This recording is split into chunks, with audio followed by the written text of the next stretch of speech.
oui, c'était très intéressant d'écouter les... Alors, Arnaud, tu vas nous parler d'une nouvelle tendance de côté, l'efficacité de la campagne vaccinale qui est un... C'est le feuilleton Suez-Veolia. Alors, le dernier épisode... Écoute, j'ai beau chercher, je trouve rien. Alors que crois-moi, il s'est passé un truc ces dernières semaines sur les marchés américains qui a fait trembler Wall Street et qui a même fait mettre un genou à terre à de très grosses institutions. Et les responsables, c'est des gars comme toi et moi.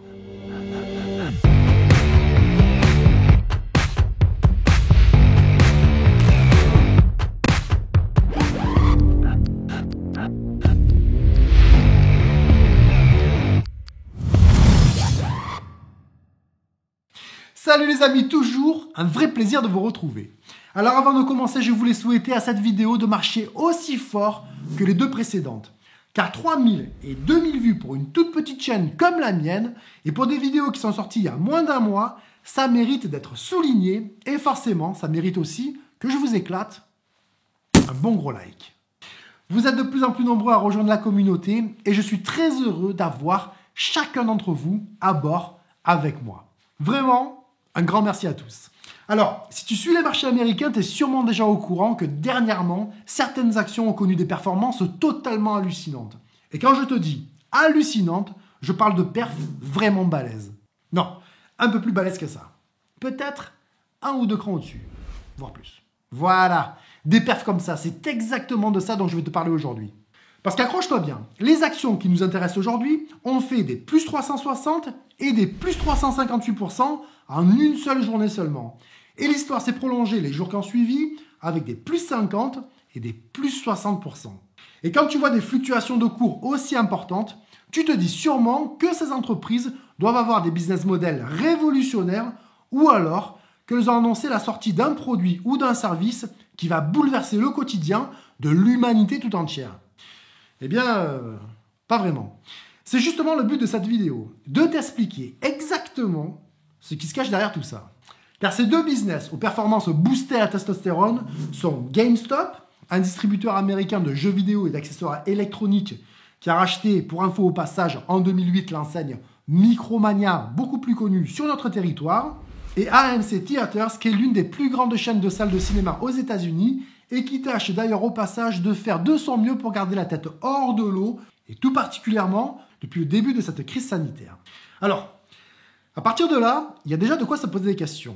Et la première qui va te venir à l'esprit, c'est forcément de te demander tout simplement pourquoi des business models sans grand intérêt au potentiel de croissance limité et à la santé financière plus que fragile ont connu des hausses phénoménales de leurs cours ces dernières semaines. Eh bien, c'est ce que tu vas découvrir ici, aujourd'hui, dans la première partie de cette vidéo. Et pour bien comprendre toute l'histoire, je vais partager aussi avec toi une technique d'investissement boursière peu connue du grand public et très risquée, qui est à l'origine de ce phénomène qui a fait trembler Wall Street et qui a permis au passage à certains petits investisseurs comme toi et moi de gagner plusieurs dizaines de millions de dollars en quelques semaines seulement. Et je te conseille de rester jusqu'à la fin, car pour finir, je te donnerai mon avis sur ces actions et cette technique d'investissement. Tu auras alors tous les éléments en ta possession pour savoir si ça vaut le coup de te positionner sur ces valeurs qui ont vu d'ailleurs leur prix redescendre en flèche ces derniers jours. Et tu connaîtras aussi le niveau de risque associé. Une vidéo qui va sans aucun doute augmenter ton niveau de connaissance et te permettre de mieux comprendre en toute simplicité, comme toujours sur la chaîne, comment fonctionnent les marchés.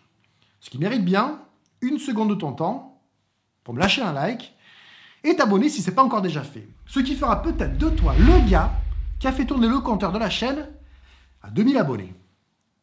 Tu serais l'élu. Alors, bien évidemment, la première question qu'on se pose, c'est qu'est-ce qui peut justifier une telle hausse ? Et pour essayer de se faire une idée, il suffit tout simplement de se plonger dans le business model de GameStop et de AMC Theatres, afin de savoir où se cache la pépite à plus de 360% en une journée. Alors, pour info, et avant d'aller plus loin, il faut que tu saches que AMC Theatres s'appelle en fait depuis plus de 10 ans AMC, j'ai besoin d'aide. Entertainment. J'ai toujours un peu de mal avec ce mot. C'est pour ça que j'ai préféré garder Theatres à Entertainment. Bon, On va se faciliter la vie et on va commencer par GameStop. Et comme son nom l'indique, c'est un business qui est en rapport avec les jeux vidéo. Plus précisément, la vente de consoles, de jeux neufs ou d'occasion, et aussi de tous les accessoires disponibles sur les marchés pour toutes les plateformes. Et depuis peu, ils offrent aussi la possibilité à leurs clients de souscrire à un abonnement qui leur donnera la possibilité de louer des jeux d'occasion au lieu de les acheter. Bon, c'est plutôt une bonne idée, mais c'est loin d'être la pépite qu'on cherche et qui pourrait justifier cette hausse extraordinaire. Surtout que lorsque tu te penches sur le secteur des jeux vidéo, tu t'aperçois que la tendance se dirige de plus en plus vers un mode de jeu en streaming. Les shops sont de moins en moins fréquentés, la fréquence des ventes physiques s'effondre et les fermetures aux États-Unis s'enchaînent les unes derrière les autres. Alors, je sais pas toi, mais moi ça me fait penser à un scénario catastrophe qui ressemble en tout point au destin qu'ont connu nos bons vieux vidéoclubs. Donc tu l'auras compris, un business model qui n'inspire pas vraiment confiance sur du long terme et qui n'explique absolument pas l'épisode de hausse extraordinaire que le cours de GameStop a connu ces dernières semaines. Et les nouvelles ne sont pas vraiment meilleures lorsque tu jettes un œil aux finances. Les revenus sont en chute libre puisqu'ils sont passés de 9 milliards à 6 milliards de dollars sur les 4 dernières années. Les ventes s'effondrent avec 26% de moins en 2020 et les bénéfices sont inexistants puisque GameStop perd près de 600 millions par an et ça depuis 3 ans. Bon, tu l'auras compris. T'as beau gratter, il n'y a pas de pépite et il n'y a aussi aucune chance que GameStop puisse se retrouver un jour sur une de mes vidéos des 3 actions de jackpot. Alors, pour AMC, qui est la plus grosse chaîne de salles de cinéma aux États-Unis, pas besoin de te faire de grandes explications sur ce business model, puisque tu sais déjà à quel point le secteur a été impacté et continue d'être impacté par la crise sanitaire que nous sommes tous en train de vivre depuis plus d'1 an. Le groupe a actuellement un sérieux problème de liquidité, leurs réserves de cash fondent comme neige au soleil, puisque la situation sanitaire leur coûte plus de 125 millions de dollars par mois pour garder la tête hors de l'eau. Donc, pour résumer, aucune pépite cachée qui pourrait justifier cette hausse éclair de 360%, aussi bien pour GME que pour AMC. Puisque comme on vient de le voir, on a l'exemple type de 2 business models vieillissants au potentiel de croissance limité avec une santé financière plus que fragile. Eh bien, au risque de te surprendre, c'est justement tous ces points négatifs qui sont à l'origine de cette hausse extraordinaire. Alors, pour bien comprendre toute cette histoire autour de GameStop et AMC Theatres, il faut que tu comprennes dans les grandes lignes une stratégie d'investissement boursière radicalement opposée à celle que la plupart d'entre nous décident de suivre lorsqu'on place nos économies sur une entreprise à travers l'achat d'une ou de plusieurs actions. Eh bien, t'expliquer tout ça, c'est exactement ce que je vais essayer de faire tout de suite et le plus simplement possible. Crois-moi, c'est une mission. Alors, pour commencer, tu es d'accord avec moi que lorsque tu prends la décision d'ouvrir une position Apple, par exemple, à 130 $, ton souhait est que sur du long terme, l'entreprise exécute correctement tous ses projets afin que le business prospère, ce qui aura pour conséquence d'augmenter leurs revenus, leurs bénéfices et par la même occasion, le prix de leur action. Et si tout se passe bien, ça fera de toi au passage un investisseur heureux car tu pourras alors revendre tes actions à un bien meilleur prix. Ça, c'est ce qu'on appelle réaliser une plus-value via l'appréciation du prix de l'action. C'est la stratégie classique que tout le monde connaît et que plus ou moins tout le monde suit. Mais tu as aussi une autre stratégie, beaucoup plus obscure, qui est le short selling ou la vente à découvert en français, qui est un peu le monde à l'envers des marchés boursiers. Et si tu connais la série Stranger Things sur Netflix, tu vois exactement de quoi je veux parler. Eh bien, le short selling, c'est une stratégie d'investissement tout aussi dangereuse que le monde parallèle dans lequel le petit Will, non pas moi, lui, s'est retrouvé bloqué loin de ses amis et de sa famille. Tu vas comprendre pourquoi. Comme on vient de le voir, lorsque tu ouvres une position longue, en vert sur le tableau, et que tu investis par exemple 10 000 € dans une action ABC au prix de 10 €, ça va te donner droit à une position de 1000 actions dans ton portefeuille. Et à partir de là, tu vas attendre patiemment en espérant que le cours de l'action monte, ce qui te donnera droit à une jolie plus-value le jour où tu décideras de vendre. Une position en short, en rouge sur l'écran, c'est tout le contraire. Tu vas miser non pas sur la hausse du cours, mais sur sa baisse. Alors, sans trop rentrer dans les détails techniques, si tu es persuadé que l'action ABC va chuter, pour une raison ou pour une autre, tu as la possibilité, si tu as un compte titre chez un broker qui accepte la vente à découvert, d'ouvrir une position short. Alors, pour rendre l'explication le plus simple possible, on va garder les mêmes montants que dans le premier exemple. Donc, si tu ouvres une position short de 1000 actions au prix de 10 € dans la société ABC, ton broker va devoir te trouver dans son inventaire ces 1000 actions que tu ne vas pas acheter, mais que tu vas lui emprunter, en échange du paiement d'un intérêt et en t'engageant aussi à lui rendre ces actions en les rachetant à une date ultérieure. Ça, c'est un point très important. Donc, une fois le deal confirmé et les 1000 actions trouvées, le broker va les vendre au prix du marché. On va dire 10 €, ça nous arrange. Et toi, tu retrouves sur ton compte ta position short de la société ABC qui pèse 10 000 € et tes 1000 actions virtuelles. Virtuelles parce qu'elles ont déjà été vendues. Et tout ça ressemble plutôt à une bonne affaire. Puisque jusque-là, tu n'as encore rien dépensé car les 10 000 € de ta position, tu peux les considérer comme un emprunt. Mais malheureusement, l'histoire ne s'arrête pas là. Car il ne faut pas oublier qu'à ce stade, tu as une dette envers ton broker de 1000 actions ABC que tu devras tôt ou tard lui rendre en les rachetant de nouveau sur les marchés. Par conséquent, ce que tu souhaites à ce stade, c'est justement que le prix de l'action baisse, ce qui te permettra de pouvoir racheter les 1000 actions que tu dois rendre à ton broker à un prix beaucoup plus intéressant. C'est bon ? J'espère être clair. Bon, je continue. Si on prend le scénario où l'action ABC chute pour passer de 10 à 5 €, ta position longue, elle va alors perdre 50% de sa valeur. Et si tu vends, tu auras perdu, tu es d'accord avec moi, 5 000 €. Jusque-là, c'est plutôt facile à comprendre. Pour la suite, à toi de me dire. Parce que, dans le même scénario, pour notre position short, si l'action ABC baisse à 5 €, tu pourras alors racheter tes 1000 actions que tu dois à ton broker pour uniquement 5 000 €. Ce qui te permettra de conserver 5 000 sur les 10 000 € qui t'ont été versés lors de l'ouverture de ta position short. Donc, dans ce scénario, une perte de 5 000 pour la position longue et un gain de 5 000 pour ta position short. Scénario suivant. Et celui-là, honnêtement, c'est celui qui fait le plus flipper et qui a un rapport direct avec ce qui s'est passé avec GameStop et AMC Theatres. Imagine que l'action ABC explose et passe de 10 € à 100 €.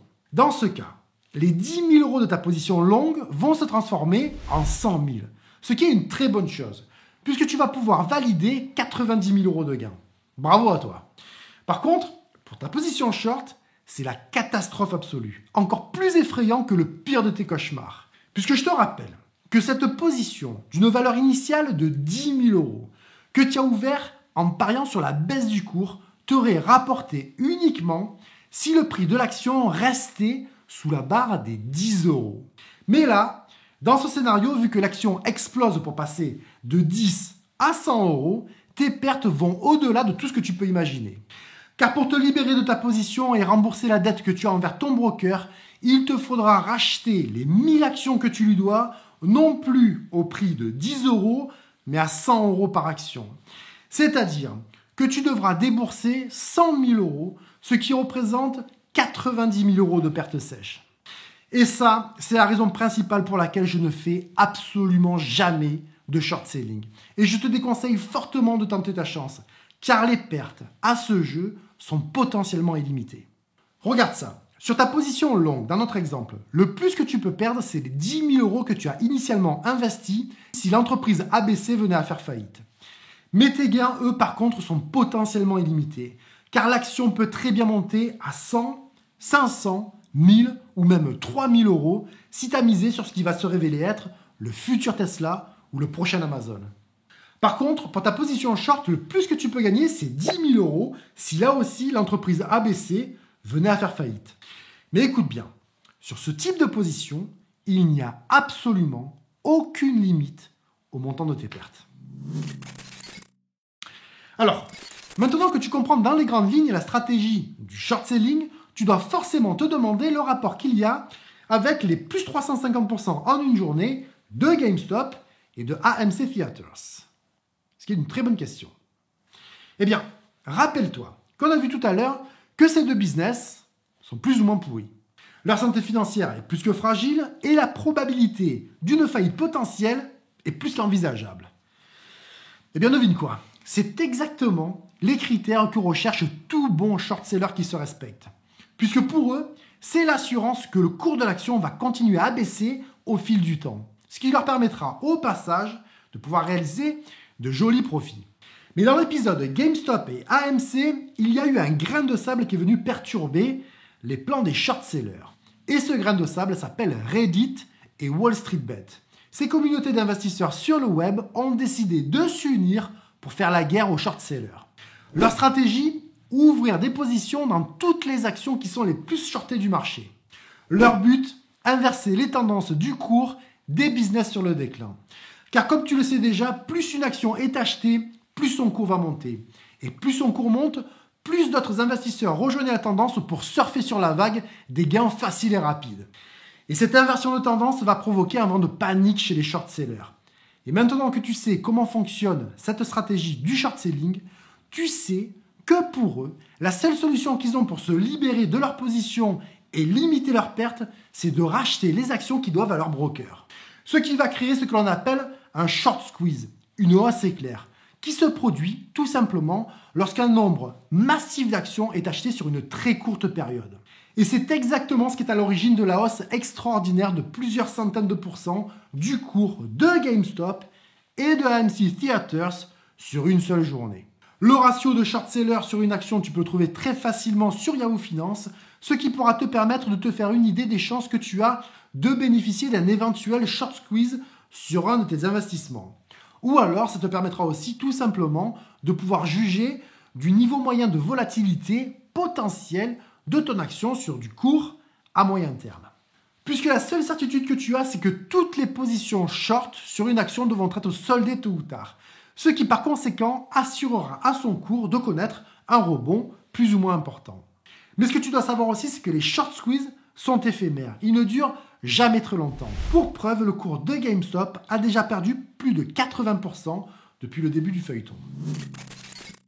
Mon avis sur tout ça, c'est que cet épisode nous rappelle à tous que les marchés sont bel et bien manipulés et qu'il vaut mieux se tenir à l'écart de toutes ces histoires autour d'investissements sur des business bancals. Même si certains ont pu réaliser de véritables fortunes comme l'histoire de ce gars qui a investi 50 000 $ sur GameStop répartis entre des actions et des options qui lui ont rapporté au final 47 millions de dollars, beaucoup d'autres ont perdu gros. Notamment d'importantes institutions comme le fonds d'investissement Melvin Capital qui a fait les frais d'être lourdement exposé sur des positions short GameStop. Et cet épisode, écoute bien, leur a coûté plus de 53% de la valeur totale de leur business. Rappelle-toi que la stratégie du short selling t'ouvre les portes d'un monde aux pertes potentiellement illimitées. Et aujourd'hui, plus que jamais, dans ces marchés agités où la spéculation et la manipulation a pris les dessus sur les fondamentaux des business et leur valorisation, il y a 3 types d'approches et de profils d'investisseurs. Tu as ceux qui savent ce qu'ils font, qui ont peut-être perdu gros, mais qui vont rapidement se refaire car ils connaissent parfaitement comment se joue le jeu de l'argent. Tu as ceux qui comprennent absolument rien de ce qu'ils font et qui ont été jusqu'à présent plutôt chanceux. Et tu as ceux qui observent, qui étudient et qui agissent de façon à tirer profit de toutes les situations, non pas en misant sur leur chance, mais sur leurs compétences.